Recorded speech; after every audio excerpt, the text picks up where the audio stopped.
element at the rear end. So these are the steps. So first you need to check if Q is empty or not, just like how we did in case of delete at front. If Q is not empty, then you need to delete element by using these rules. So if Q has single element, which is nothing but front and rear, both of them pointing to same element, there you need to make front and rear as -1. If rear is pointing to location 0, then mark it to n-1, which is nothing but last index in an array. If both the conditions are false, then in that case you need to decrement rear by 1. So we'll see how to write program. So first void deleted rear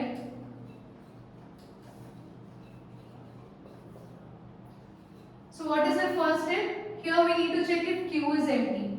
So if E is empty,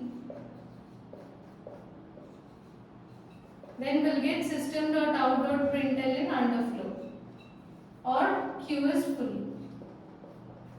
So we can't delete anything, any element if the Q is empty. So in other case, if Q is not empty, else, or you can write it here, if Q has one element, which is nothing but, so how to write that? If front equal to rear, then you need to make both front and rear as -1.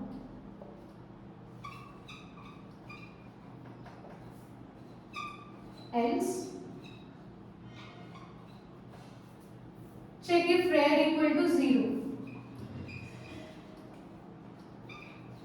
If rear equal to 0, you need to set rear equal to n-1. So rear equal to n-1, or it is size -1.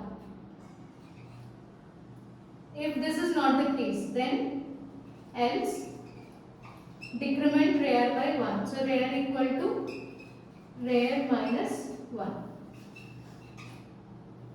So now we'll see how this program works. So see the first case, Q is not empty. Assume that we have some elements in the Q. Let us take the first case, if front equal to rear. Suppose there is only single element in the Q. In that case, both front and rear points to that element only. So after deleting this element, there is nothing in Q. So again, front and rear, they need to be initialized to original value -1, because before inserting any elements into the Q, the values of front and rear are -1. So after deleting everything from the Q, then you need to make those values as -1. Else, if rear is equal to 0, say suppose your rear is pointing to this location where we have 1. So delete this 1, and now your rear should point to location size -1, which is nothing but last index in the array.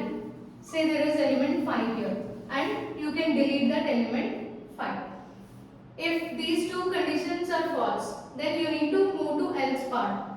So which is, say we have elements like this, and rear is pointing to location 3.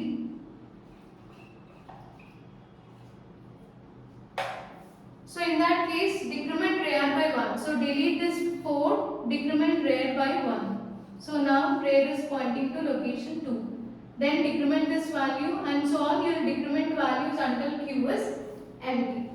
So these are the 3 conditions you need to apply in order to delete elements at the rear end.